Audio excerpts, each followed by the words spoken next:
कराची वाले हो जाएं तैयार, धुआंधार बारिश बरसने वाली है। आज से 4 अप्रैल तक मुल्क के बेशतर हिस्सों में आंधी और गरज चमक के साथ बारिश की पेशगोई की गई है।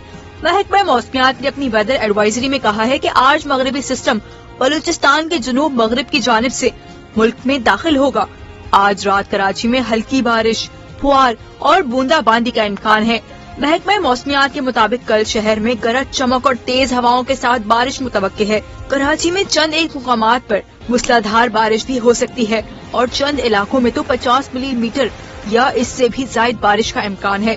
महकमा मौसमियात का कहना है कि इस निजाम के जेर असर देही सिंध के मुख्तलिफ इलाकों में भी बारिश का इम्कान है।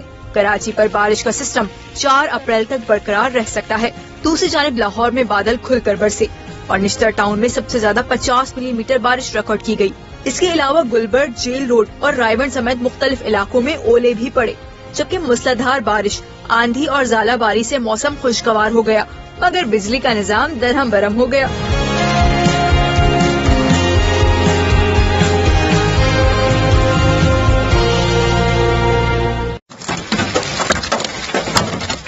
बलूचिस्तान के मुख्तलिफ इलाकों में भी बारिश और ज़ालाबारी से नदी नालों में तुखियानी आ गई। वादी नीलम में लैंड स्लाइडिंग के बाइस शाहराह नीलम केल सिरी के मुकाम से बंद कर दी गई।